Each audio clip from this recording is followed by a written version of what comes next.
Lovely. We're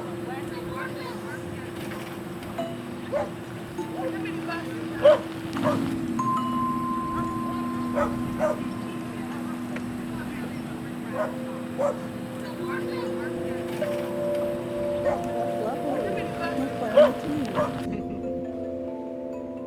I don't even know if I could. Do you play the middle or the top? Hello, my name is JoAnn Almonte. Today is July 14th, 2023. Today I will be conducting this oral history interview with Tineco. All right, now before we begin, can you tell us your name and how it's spelled, please? Oh, you're muted now. Oh, 1 second. I think you're muted. Yeah, I am. Sorry about that. There was an airplane going by. No So problem. Okay. it's Karen, Karen, Hilfman, Hilf, as in Frank, MAN. And can you tell me your names again, please? JoAnn was JoAnn Almonte. And I'm Kenny Tineco. and Kenny. Okay. All right. Well, thank you, Karen. Can you start by telling us when and where you were born? I was born in New York City in October 1949. All right. And what was your childhood like? Because going from New York to actually, I don't even know if you're in Elaine, but I assume working with an organization that deals with that has a project in Elaine is a lot. So just tell me about your roots, how you got to this position. Well, I grew up mostly in New Jersey. My family moved to New Jersey, a suburb of New York City. It was a very white suburb of New York City when I was 2. And I grew up there in a, it was a pretty much, I'd say, working class, lower middle class town, all white. The differences that we were all aware of anyway were religious. So people were either Catholic, Protestant, or Jewish. I was in the Jewish minority. And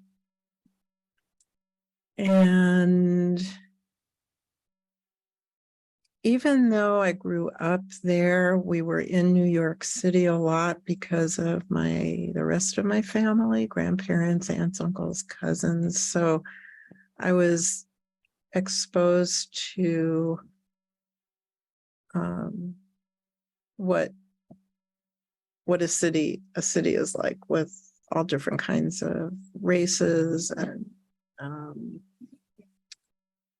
classes of people. My grandparents were immigrants from Russia and Poland,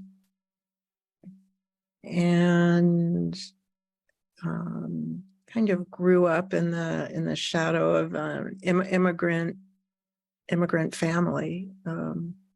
My parents were very committed to trying to assimilate, and they were pretty successful at it. But we also lived in the town I lived in was adjacent to a city called Paterson, New Jersey, which had a fairly large African American population, poor. And I was always very conscious of the differences. And I think Puerto Rican families there, but I was always very, very conscious of the difference between the quality of life that I could see between how I was raised and how I was fortunate enough to grow up with needs met, and the contrast to people whose needs were were not met in the same kinds of ways, and was sensitized to that early on. In junior high, I had the opportunity to go to then it was called the National Conference of Christians and Jews. I think they still exist in some form, but it has another name now. But they were very much into cross-cultural, cross-religion, cross-race education. So it was called Brotherhood Camp. So of course, never mind the sisterhood, but it was Brotherhood Camp. And it was a really great opportunity for me to spend time with other teenagers who were Black, Latinx. All of these folks were from New Jersey, from kind of northern New Jersey area. And then I went back a couple years after as a counselor and helped to support the program in that way. And politically, what was going on at that time was, it was right after the Civil Rights Act was passed, right around the same time, I guess, as the Voting Rights Act. And the big call from African Americans was for integration. So, and I if I had been older, if I'd been a little bit older, I would have loved to have gone to the South during Freedom Summer and helped with voter registration and such, but I just wasn't quite old enough to do that. But I did a lot of reading. I read a lot of James Baldwin, Richard Wright, and became pretty committed to doing whatever I could to work against racism and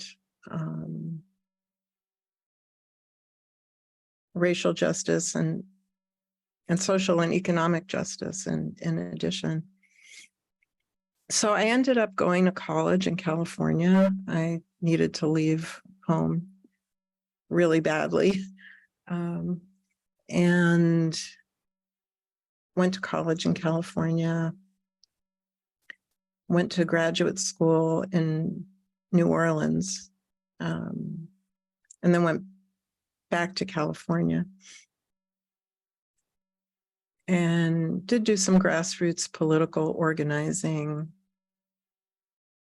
throughout that time, and got married, had a baby, and was pretty much consumed with, after becoming a single parent, raising my daughter, working, trying to support myself and do the best I could economically, and didn't have a lot of time for political organizing. So as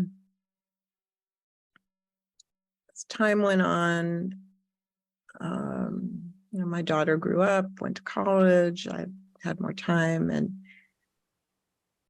but work was still consuming me quite a bit. And I never really felt like, after the early 1970s, I really never felt like I found the place where I could comfortably or wanted to comfortably do political organizing. So anyway, long story short,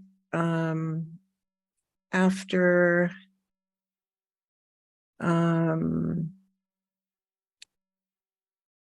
the police officer who killed Michael Brown in Ferguson, and I can't remember what year that was not indicted. There was a group forming here in LA to try to do support work, white people to do support work for the Black Lives Matter chapter here in Los Angeles. So I quickly got involved with them, and we became called White People for Black Lives, and affiliated with Showing Up for Racial Justice. We're the LA chapter of Surge, Showing Up for Racial Justice. And after reading Ta-Nehisi Coates' article on reparations in, it was 2014 that he published that, became absolutely committed to doing work around reparations for African Americans, and met a young man named David Gardinier, who was also involved with White People for Black Lives, or AWARE. And he was also very committed to doing work with reparations. And he made contacts with the National African American Reparations Commission and worked out an arrangement with them where he could start an organization of white people who were interested in funding reparations projects that were in alignment with the 10-point reparations plan of NARC, the National African American Reparations Commission. So we got this organization going, and while we were starting to reach out to white people, primarily through social media, to let them know about our organization called Fund for Reparations Now.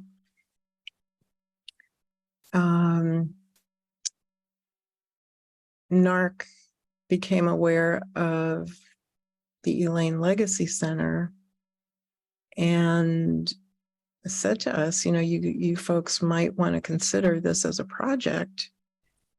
And we started learning about the Elaine Massacre of 1919, started learning about the oral histories that were being done with the descendants. And so we asked the folks at the Legacy Center, well, what do you need? What do you want? How can we help? And I mean, the premise of our group is that we follow the lead of Black-led organizations. So we're a solidarity ally group to National African American Reparations Commission. And, for us, what's important to us about reparations is that it's the people who are impacted, to whom the harms were committed, that get to decide what the reparations are. So we started conversation with the folks at the Legacy Center, and they said they really wanted some kind of a permanent monument to the people in Elaine who were murdered during the massacre. They had planted a tree. The tree had been chopped down. I think they planted another tree. Maybe the same thing happened, but we started conversation with them, and they wanted to have as the monument a renovation of their museum, their civil rights museum there in Elaine, and that it be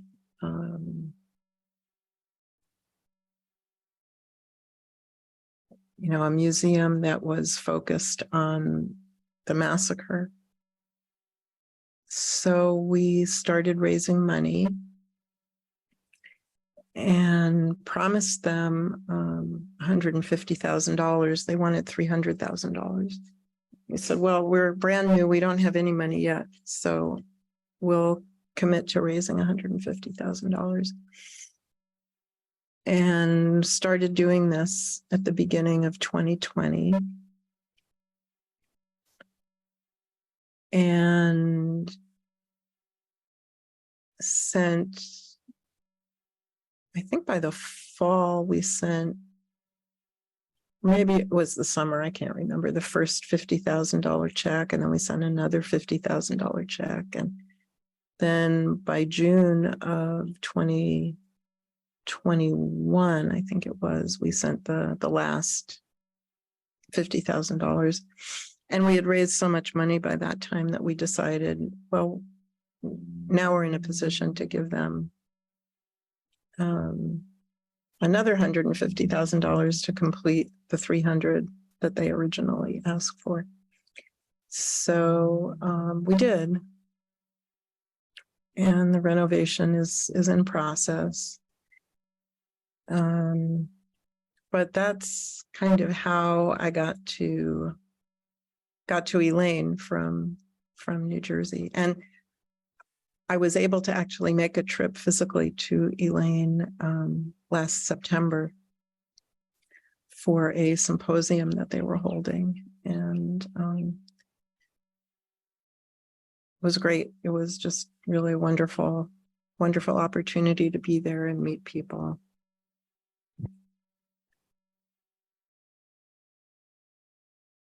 And our fund is continuing to raise money for other reparations projects, but we have a special place in our hearts for the folks in Elaine and want to keep supporting them how we can. And you know, one interesting question for us as white reparationists is, okay, so we've given the money.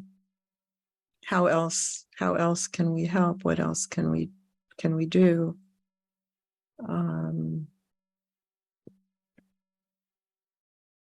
So as not to just say, well, you know, here's the money and goodbye. We really care about your work there and want to help see through whatever it is we can be of service to you all.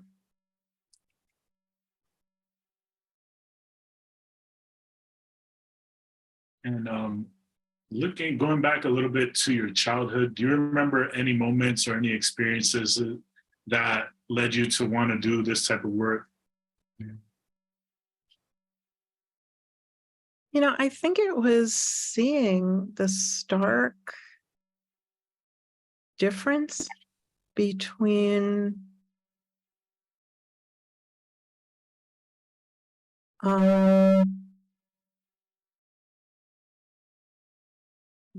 the standard of living, the opportunities,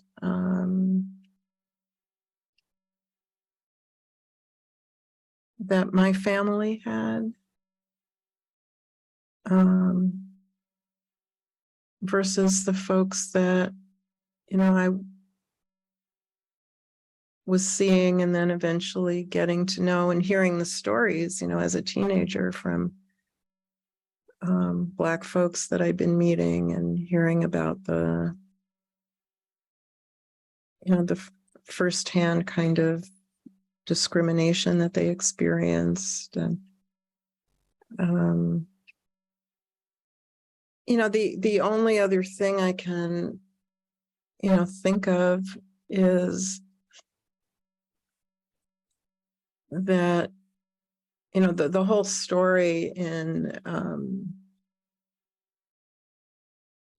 Judaism of having been slaves, whether that was true or not, you know, in Egypt, and that whole Exodus story, and the Passover holiday, which you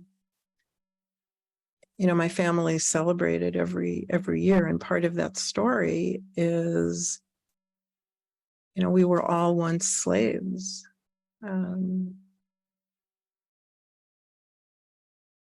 So having some kind of a sense of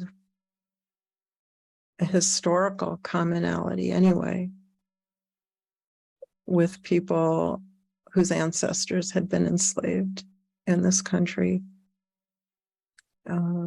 May have been a predisposition to my experience. I would have to say that that was probably pretty strong.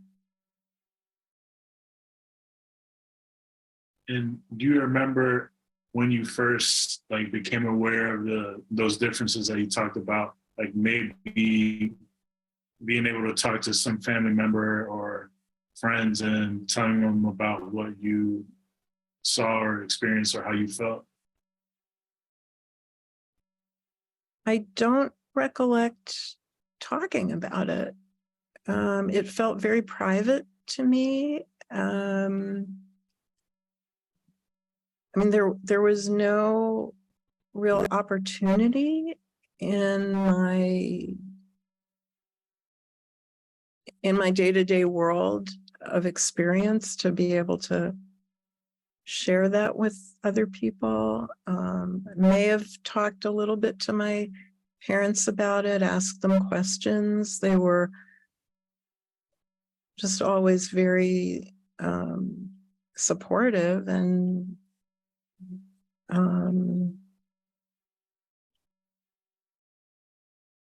acknowledged what I was seeing, and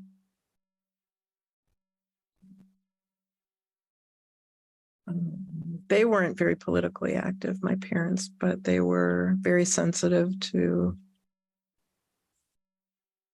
racial and economic disparities, and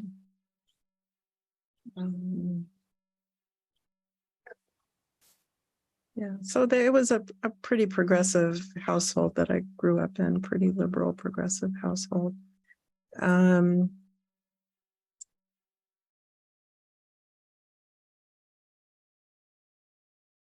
Yeah, I remember in my junior high, there was one Black teacher, was a science teacher, and he and my social studies teacher, who was a white woman, were the ones who had the connection at the school to the Brotherhood camp. And I don't remember how I got connected with that or with them about it. If it was something that was made available or publicized, but I just kind of glommed onto it. And then there were a couple of other white kids too who did. And come to think of it, yeah. So one of my friends also went, and or maybe I didn't know him till I got there, but we continued on during the year participating, and both of us went back as counselors. So we were obviously talking about it. And,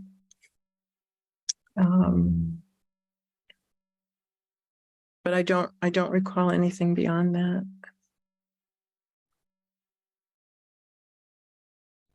Could you tell us a bit about the Coates article for reparations, please? In case, like, that might be an article that's lost to time. So if you remember anything about it that was so inspiring, particularly to get on this mission of getting others to provide reparations, or for yourself to join this organization that provides reparations, could you just talk about the article a little bit? Sure. It was in the Atlantic, and it was in 2014. It was a very long, dense article, and have either, I don't know, can I ask you questions or no? Have either of you read the article? I'm just curious. Okay, so it's long and it's dense, which is good in a way because it's super, super thorough. And he goes through all the different areas of I guess you might say social systems, if you want to talk about systemic racism, housing, healthcare, education,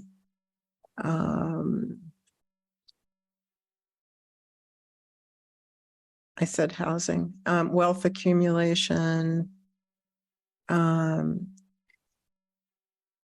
just provides a great deal of data, historical analysis about how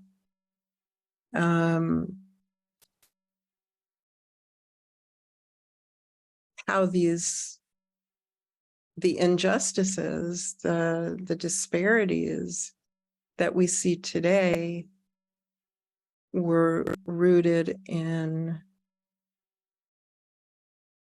slavery. And so it provided a very clear path, very clear pathway. So, I mean, it was like all the evidence that was there to counter the argument of, oh, well,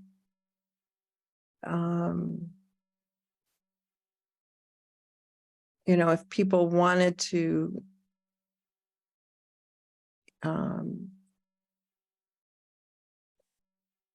have better lives, they could. It was like just so clear about how the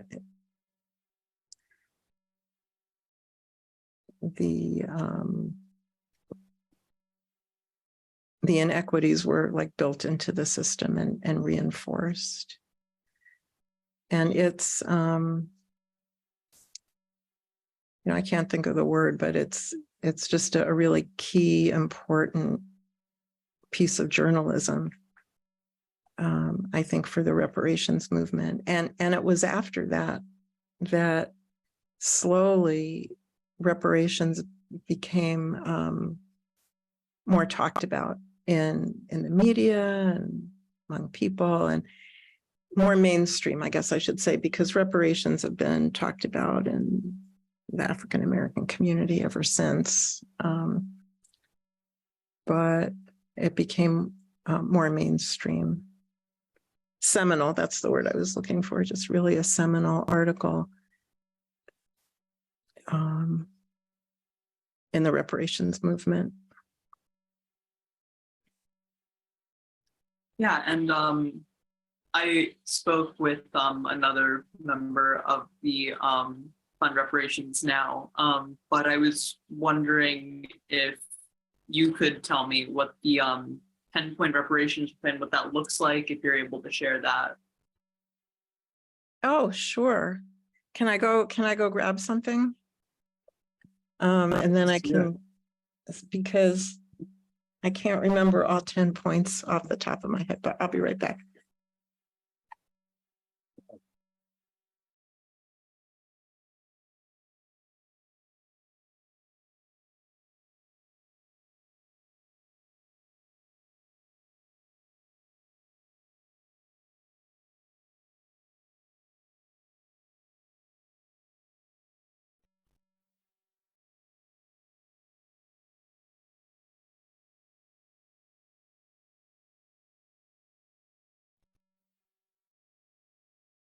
We had an event in Los Angeles a couple of weeks ago and we made up flyers. So this is the front part of the flyer, which is about our reparations fund and how people can access it online. But the back has the 10-point reparations plan.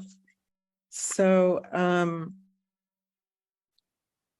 the first point in the reparations plan is, and this was developed by the National African American Reparations Commission to be a guideline or a model for when reparations are passed at the federal level in the United States, as a guide to, well, these are what reparations could look like. So the first thing is an apology, a federal, national level apology, and the establishment of an African Holocaust Institute. The second is repatriation, which is the right of repatriation. So if there are descendants of folks who had been enslaved, if they wanted to go back to the country where their ancestors had been from in Africa, that the government would facilitate their going back and becoming integrated into society there. The third is land. So it's the right to land for social and economic development. And they're looking at this at a community level. This isn't speaking to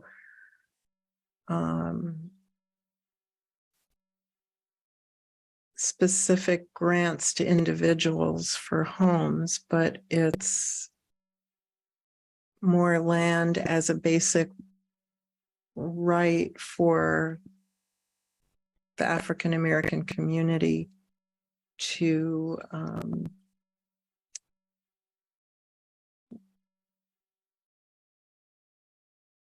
develop an economic base, really. Fourth one is funds for cooperative enterprises and socially responsible entrepreneurial development. 5 is health and wellness, so resources for the health, wellness, and healing of Black families and communities. 6 is education for community development and empowerment. 7 is housing and wealth generation. So affordable housing for healthy Black communities and wealth generation. 8 is information and communications infrastructure. So strengthening Black America's information and communications infrastructure. 9 is sacred sites and monuments, preserving Black sacred sites and monuments. And 10 is the criminal justice system, which is repairing the damages of the criminal injustice system. And the work that the Fund for Reparations now has helped to fund has all been under 0.9 sacred sites and monuments. So as you know about in Elaine, and we also had helped a cemetery in Georgia that had been an antebellum African cemetery that just got ruined, totally trashed over the years. And there are folks who are now trying to clean it up, restore it. And we had given them some money initially so that they could do the first step, which was an archaeological survey to try to find more of the burial sites that had been just totally overlooked, demolished, whatever. So that's the point we've been focusing on. And, you know, we're not exclusively about that point, but that's just what we've been focusing on so far. And what I can do is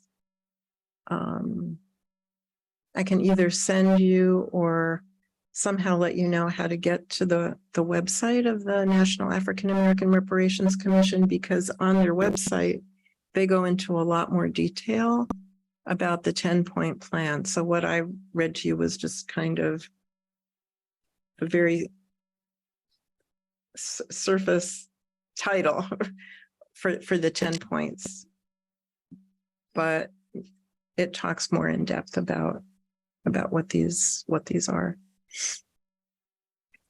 So I hope I answered the question at least well enough for now. Oh yeah, of course. Thank you for that. Which goes into the my next question. So your what specifically is your role in the fund reparations now and NARC?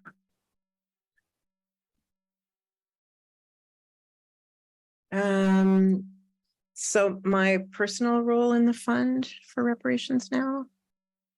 Yeah. Yes. Well, I'm on the board, and we have, I think, about a 7 or 8 person board, and we work as a collective, and we all do different things at different times, so we don't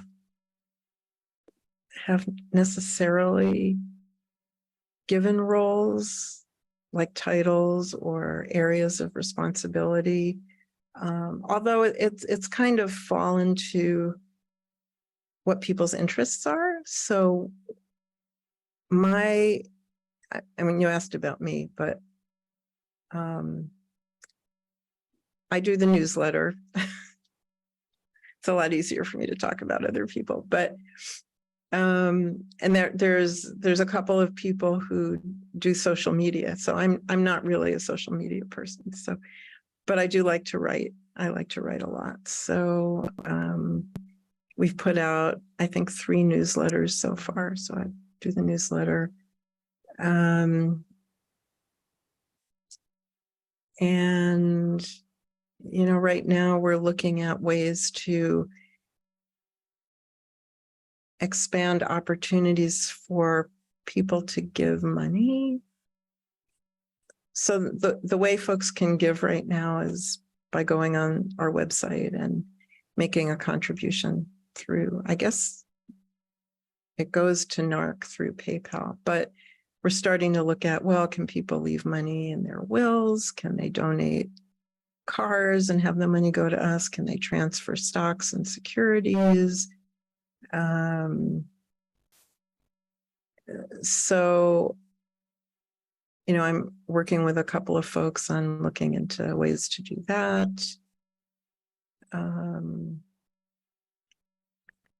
So as different things come up, we'll just sort of all divvy it up and say, well, who's interested in this and who's interested in that? I feel like in some ways, since I've been apart from David, the person who's been on the board the longest, some responsibility for holding the group, keeping it together, and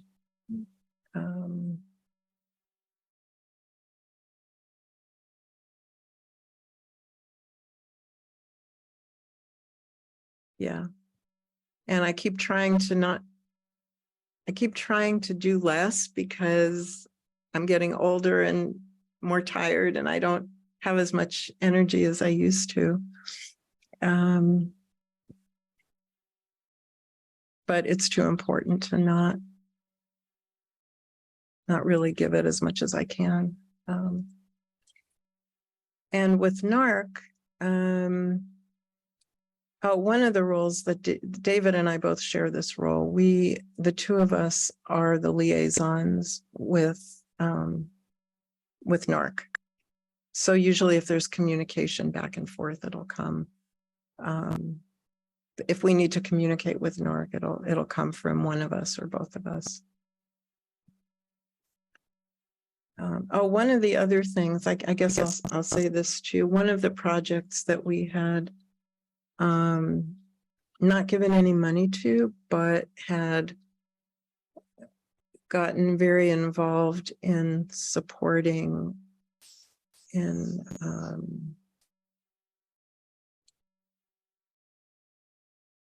just a lot of moral support, is the Chattahoochee Brick Company Descendants Coalition. And I don't know if anybody else from FFRN has talked to you about Chattahoochee, or if it's something you're aware of.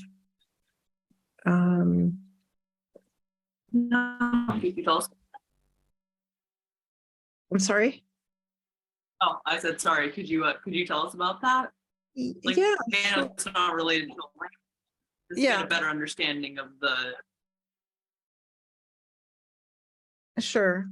So one of our board members, who's not on the board anymore, but she lives in Atlanta, and she has a Black friend who in Atlanta who is very much involved with environmental justice and racial justice, social justice. So the Chattahoochee Brick Company was a convict lease labor camp. And its heyday was, sort of the late 1800s to early 1900s. But it was a place where the state of Georgia would arrest Black folks for nothing. And this was true throughout the South, that after the Civil War, a lot of the states, the southern states, most of them adopted what were called Black codes. And they were really like very misdemeanor, petty kinds of infractions, like not having a job, or not being able to prove employment, congregating in groups of more than like two on the street,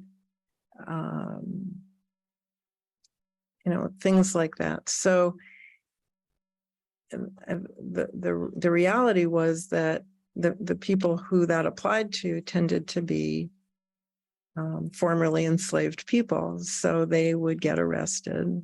There were no real prisons at the time, so what the state did was actually created an available labor force for private businesses to lease from the state these folks who'd been arrested, and they were sent off to labor camps and worked very hard, abused, and treated, in most cases worse or as bad as enslaved people had been treated. And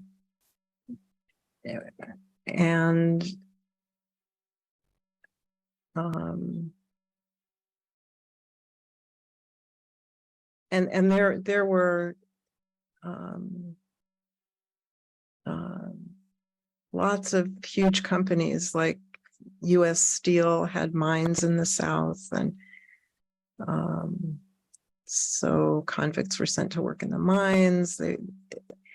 And there's a pretty well-known book by Douglas Blackman. You may have heard of it, Slavery by Another Name, but it's about the whole convict lease labor system that just proliferated in the South after the Civil War. So the Chattahoochee Brick Company was one of these places. It was owned by a man who had been a captain in the Confederate Army, and he'd also been mayor of Atlanta. He'd been, I think, also chief of police. But he made so much money from the brick company because people were buying bricks to rebuild the South after the war. So anyway, so he founded 2 banks, became hugely wealthy. Anyway, so eventually convict lease labor became illegal. And the Chattahoochee Brick Company continued as a place of employment, I think until the 1950s. So then it just was abandoned. And it's bordered on one side by the Chattahoochee River and the other side by, I can't remember the name of a creek, but it's a creek that flows into the river. And the land eventually became owned by a railroad company, and they were planning to build a railroad transfer station there to transfer things like oil and gas and toxic substances. And so the community was up in arms against it. And our board member's friend, whose name was Donna Stevens, she was very much involved in the environmental efforts to keep this from happening. And she also was aware of what the Chattahoochee Brick Company had been and wanted it to be preserved, not preserved, but memorialized in some way as a sacred site because of its role in convict lease labor and the, abusive, horrible treatment of Black people who were sent there. And so, and then there's a question too, are there human remains there? So Peggy, who was on our board, told us the story, and Donna was looking for some kind of help to stop the railroad company from developing this site and just erasing, whatever had been known or left of the history. So, so David and I took this to NARC and said, are you familiar with this and what's been going on? And they weren't, but they were so struck profoundly by the importance of what was going on and the importance of the site and the whole history of convict lease labor, which even the president of NARC, Dr. Ron Daniels, who'd been a teacher, said, he knew about convict leasing, but it had just been like, something he kind of easily glossed over. But it was a huge education for all of us to know more about it and what a big role it played in continuing to systemically oppress Black folks in the South. So Dr. Daniels had some connections in Atlanta, and they and Donna organized a sacred site ceremony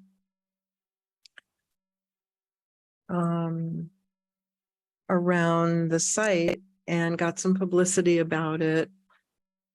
And so the mayor of Atlanta became aware of it. And this was the previous mayor, Keisha Lance Bottom. And so she filed an injunction to keep the railroad company to keep from building on the site. And then the railroad company said, we don't want to deal with this. We're out of here. Goodbye. And so the city of Atlanta began negotiations with the oh, I'm trying to think of the name of the nature foundation that buys land. I can't remember the name of it. I can look it up, but so anyway, this foundation purchased the land and gave it to the city of Atlanta. So the city of Atlanta now owns the land where the Chattahoochee Brick Company was.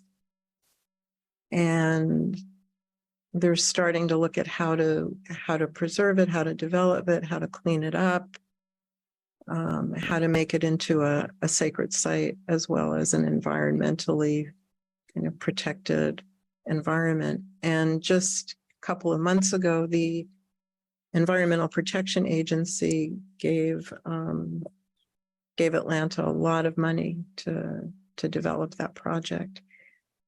But so one of the roles that I had for a while was being the liaison with Donna in Atlanta while they were working on trying to help preserve the site and keep it from being developed by the railroad company. And I still feel very close to the project, so I'll probably continue staying in touch with them about it. But learning about that just so opened my eyes to just how much more that I think people don't understand about the history of this country and the oppression that Black people faced after slavery.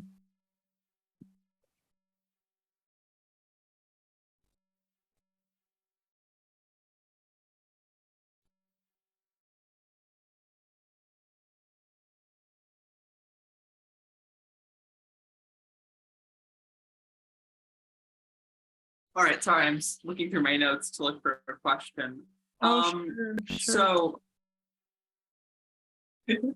So you mentioned your trip to Elaine. What was that like for you to know, to first of all see this kind of, just have a little snippet of this daily reality that people in this community face, and additionally to see the resilience of the people who stayed after the massacre and who continued to have families here, and then who built this legacy center up. What was that experience like for you? Just incredibly humbling, profoundly humbling.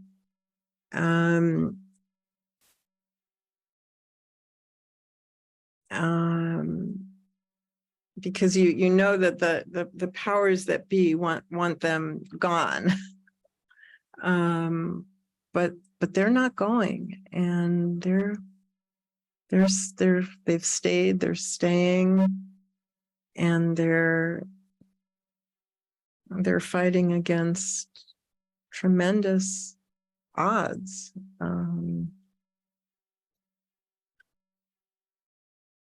And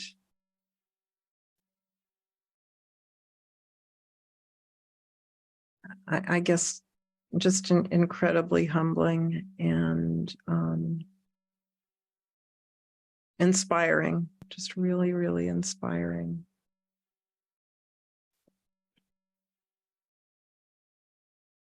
And it was, and it was in a way like taking a trip back in time and space.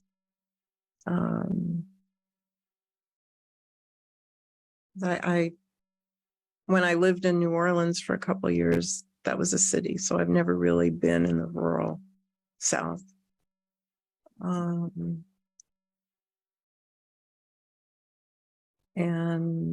they're living with this history that still impacts them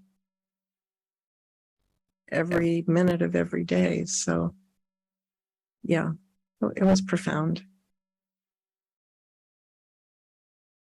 I'm sorry, Ken. Oh, yeah, no problem. I was just gonna ask because you talked about when you came here, you saw that you said the powers that be didn't want the people of Elaine to be there and they're trying to get them out. As an organization, do you face any challenges with the work that you do? You see that in your everyday life with your work?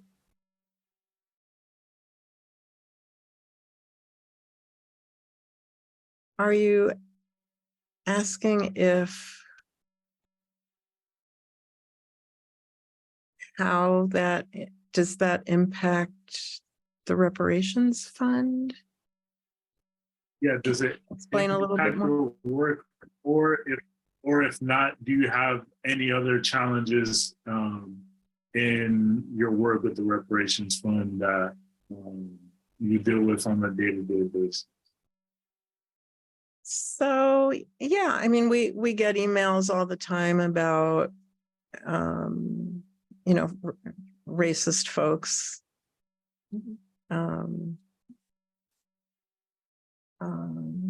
You know, we get some criticism on social media.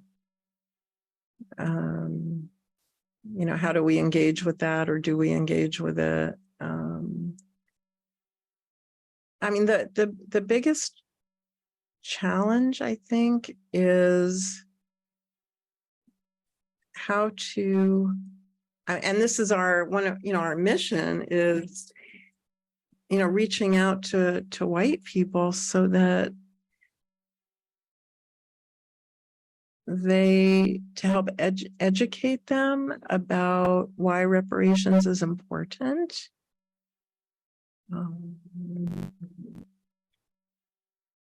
You know, for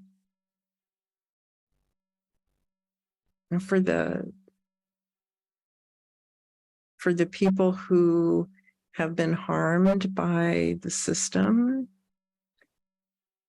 And I mean, it's hard. I mean, it's just hard. So it's a challenge. How do we do it? And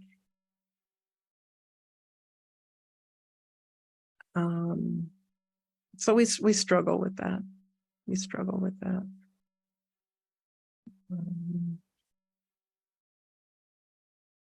And you find when you get those types of different messages at this point, is it something that you're used to, or is this something that still bothers you and motivates you to keep on working?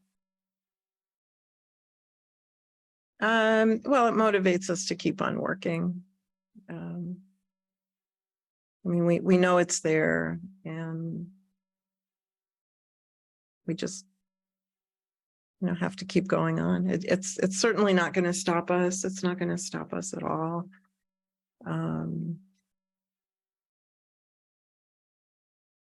Yeah.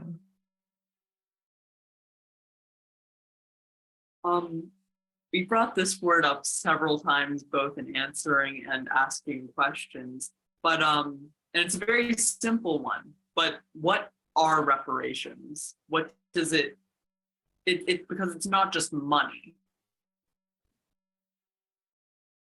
So if you could define it. Yeah. And we go by the definition that the sort of the legacy African American organizations that have been working on reparations for decades use. I mean, it's and the definition that they use is the United Nations definition of reparations. And I'm going to try to recollect the key points. So the first big one is acknowledgement that harm was committed and an apology. And then there's restitution, which is to make people whole. So and make repair. So it's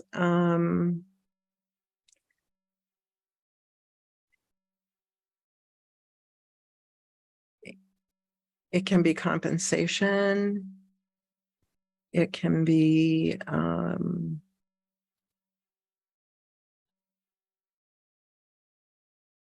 you know, whatever it takes to repair the harms. So it's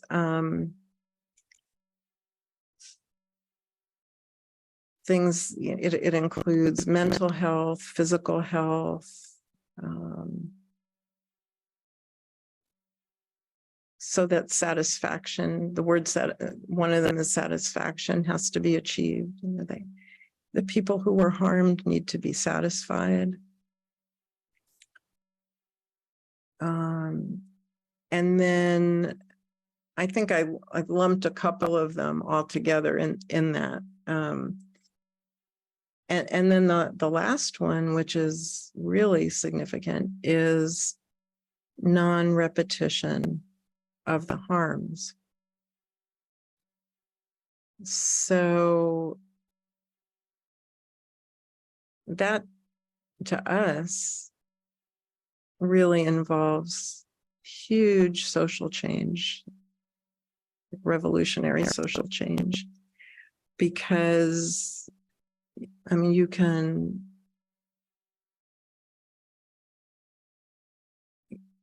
repair the harms, but if you've still got social systems that are actively recreating the harms, it won't have made much of a difference. So it's really huge systemic change as far as we're concerned. So yeah, I mean, we would say yes, money is important.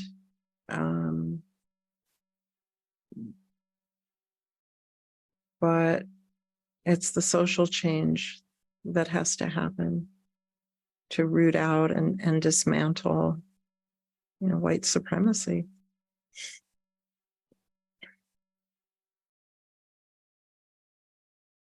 Yeah, and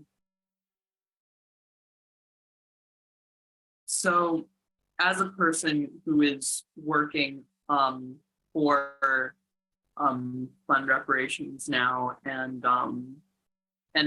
obviously a non-descendant of the Elaine massacre, what is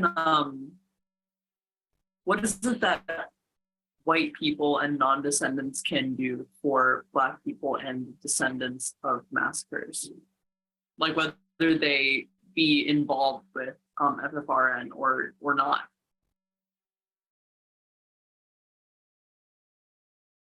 I would say to find the Black-led organizations that are doing the work, and ask them, how can they help? What do you need? How could we be there for you? To let the affected and impacted community take the lead and be there in service of what they need and what they want.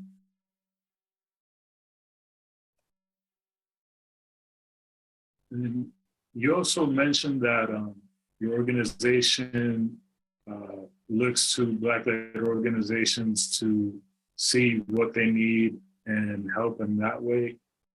Has that been the case from the beginning, or have you grown to do things like that over time? That was our initial premise and purpose, that we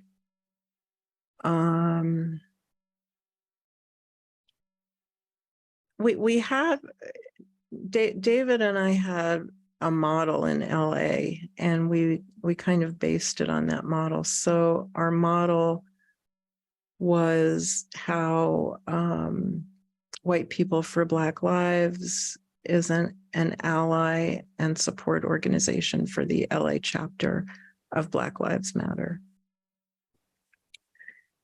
So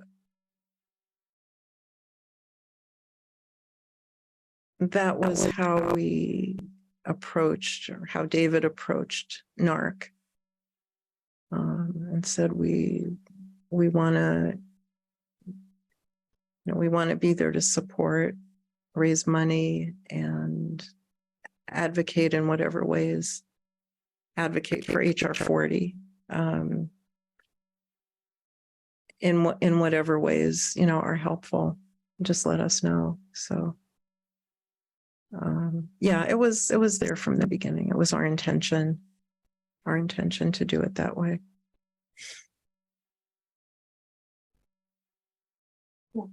For people who might not be familiar with it, could you describe HR 40, please?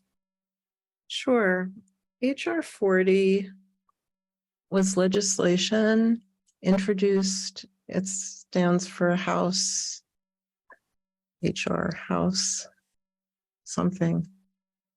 House of Representatives Bill 40 was introduced in 1989 initially by John Conyers, who was a representative from the Detroit area. And it was a bill to study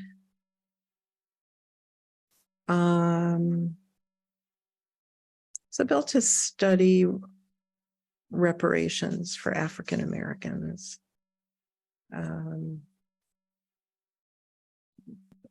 Like it was a study bill, just so to study the impacts of slavery and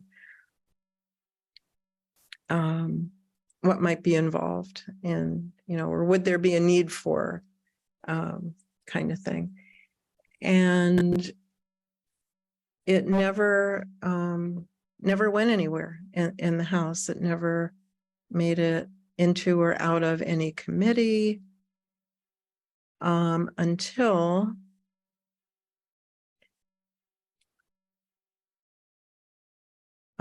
so this is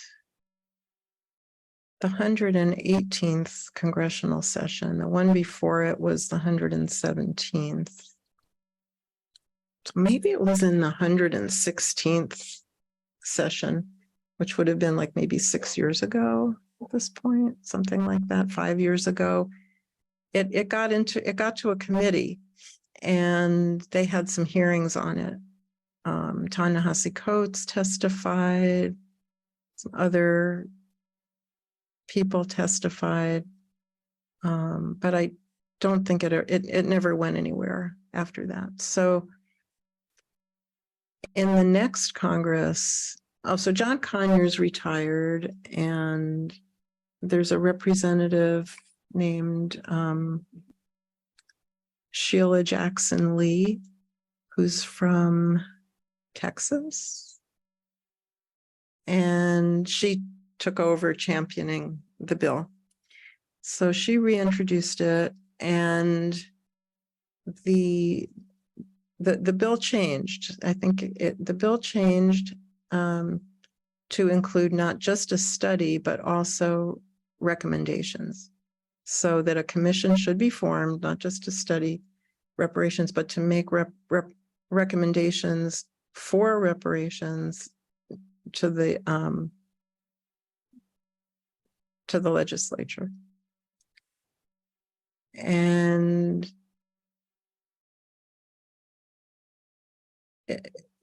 it got a lot of co-sponsors. It got out of committee. And one of the things that helped to fuel its momentum was the murder of George Floyd. So right after that, a lot of congressional representatives signed on as co-sponsors to the bill.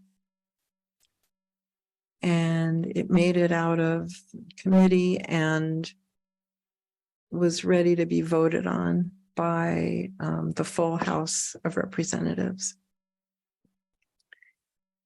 But just because a bill is ready to be voted on by the House of Representatives doesn't mean it's going to be. It's still up to the leadership in the House to decide which bills actually come to the floor to get voted on. So this has sat and for a couple of years now. And Nancy Pelosi and the rest of her leadership team have not felt compelled to move it to the floor for a vote. And one of the feelings is that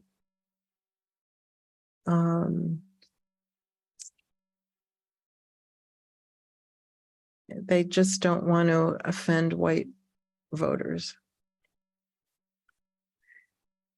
and lose their seats in the House. One other good thing is that a couple of years ago, Cory Booker, a senator from New Jersey, introduced a companion S40 into the Senate. So there's now a Senate Bill 40, which mirrors HR 40. So of course that never went anywhere either. And even if HR 40 is passed in the House, the Senate, there aren't enough senators who would be inclined to vote for it in the Senate, so it wouldn't get passed. So the organizations that have been advocating, the Black-led organizations that have been advocating for HR 40, have now taken the position, and Sheila Jackson Lee has too, taken the position now that it really needs to be President Biden who enacts this by executive order, because it's not going to go anywhere in the legislature. So pressure now has been focused on Biden to enact HR 40 by executive order. And he's not done it yet. And I think he's worried about votes. But the pressure is still there on him to make it law. And of course, you know, if it does become law by executive order, if there's a Republican president who comes in next, it can be just as easily undone. So ideally, it would be best if HR 40 could pass through the legislature rather than just executive order. And just as a quick aside, California has did enact a reparations commission bill that was modeled on HR 40. And their task force just finished up 2 years worth of work and just has now given I think it's like a 500-page report and recommendations to the state legislature to do something about it. So we'll see. It'll be really interesting to see if any legislation, how that moves forward in California. Yeah, thank you.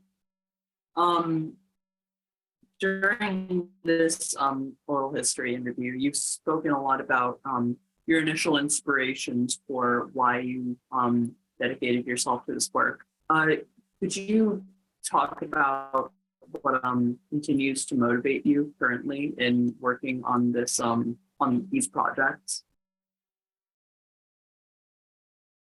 Well, the need for it, absolutely.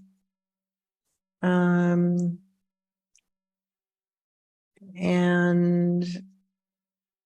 a big motivator is having found community with the other people in the fund. It's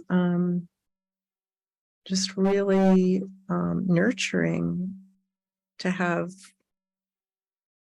a community of collaborators who feel the same way about this as I do, and we support each other and we're there for each other, and because it's not the kind of work you can do by yourself at all. And also what's motivating is to see results. Like, yeah, we raised some money and we gave it to the Elaine Legacy Center. And they're building a building. We're renovating a building. And it's happening. And, like with the Chattahoochee Brick Company. So, we had some small part to play, I think, in the fact that the railroad company bailed out and now the city owns the land, and it's going to be preserved for what it was and memorialized. So that's energizing. That's very energizing. So yeah.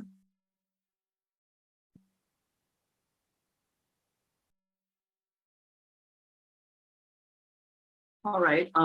Before we conclude this oral history interview, is there anything else that you would like to add to the record, or something that you feel may have been missed from the interview so far?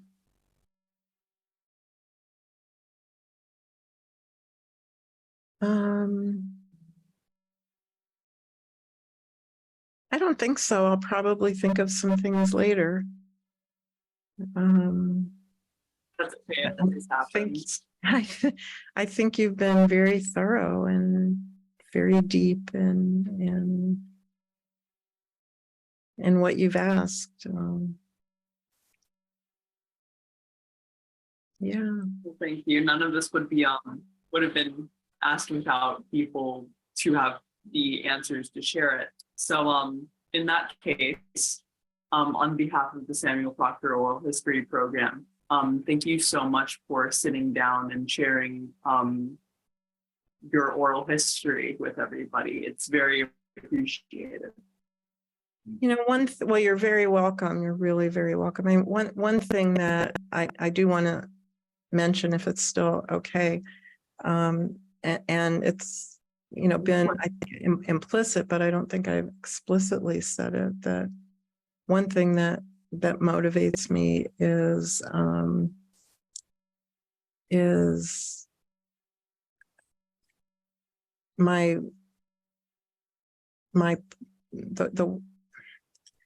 I guess it's the privilege that I have. I feel like I'm able to do something, and I should do something. My ancestors, were not slave owners. My grandparents were immigrants and suffered a lot of discrimination as Jewish immigrants, but nevertheless, my family still benefited from white privilege. For my mom was in the Army in World War II, and she was able to take advantage of the GI Bill to go back to school, and they were able to get a loan easily to buy a house. And I've had advantages, and I feel it's incumbent upon me to do something to right the system that made those opportunities available for people, because that the color of their skin was a reason why they had those opportunities. So that's a motivator too. So I didn't want to let that go unsaid. So thank you for sharing that. Yeah, and thank you for the opportunity to talk to you guys. Of course, I know I gave the whole spiel that this would be the end of the interview, but you kind of said something that now I have to ask. So, first, what did your mom do during World War II? She was a dietitian in the Army. She really wanted to get away from home. So as soon as she could, she went with her brother to enlist, but they used her in the in hospitals. She was in Army hospitals in England and France. And she worked as a dietitian. And then afterwards, she went back to school and got more of an advanced degree and did eventually work professionally as a clinical dietitian. And the Army, after the war, the Army wanted her to stay in the Army and help them with the people who were being liberated from concentration camps, to help with their needs. But she declined. She didn't want to stay and do that. But yeah, she was a lieutenant in the Army, which is kind of unusual. It is. Also, you mentioning coming from a Jewish heritage. So how did that that motivated you obviously a bit to relate to kind of these injustices that Black people face in America? I would assume, at least, because I am not Jewish. But how do you see these two identities coming together and kind of sharing similarities in their stories? You mean Jewish and African American? Or yeah. I mean, it's so different. I mean, I don't know. I mean, the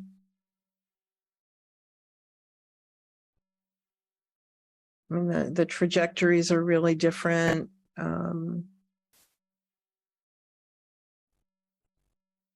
Jewish people came here because they wanted to, the immigrants came because they wanted to. It was their choice. The ancestors of African Americans were kidnapped. But there is a lot of anti-Semitism that I'm still grappling with and starting to try to understand and figure out. I was sheltered from a lot of it. Kind of overlooked a lot of it.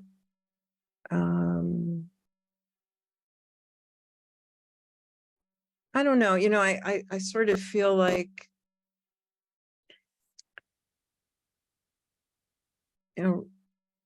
racialized capitalism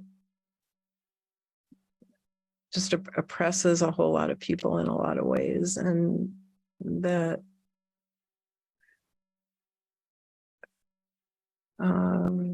if the groups that are marginalized in any way can support each other and work together and be in solidarity with each other against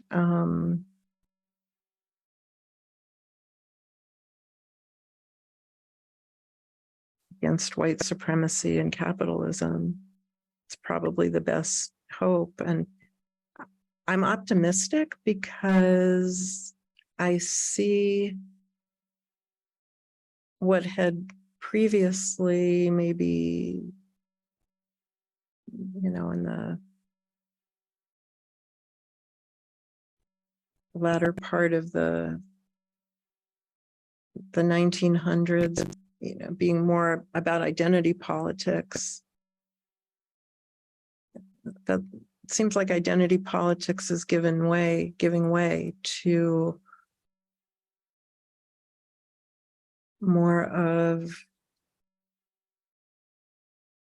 you know, there is enough for everybody. It just, there's enough for everybody.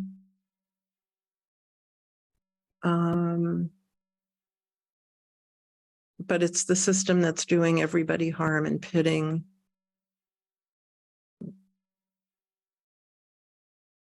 marginalized, making groups marginalized and pitting them against each other. So I'm optimistic for a whole lot of solidarity in the future. And I think young people are the key to that. So you guys inspire me.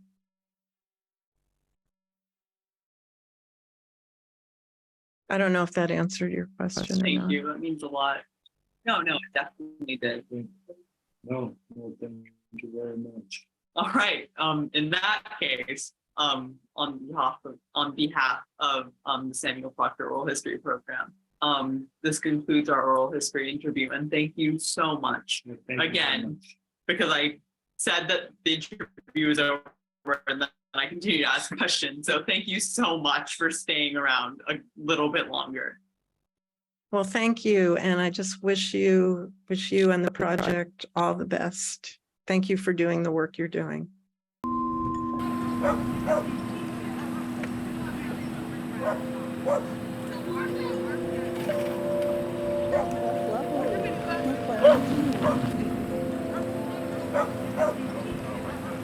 play the middle or the top? Oh my goodness.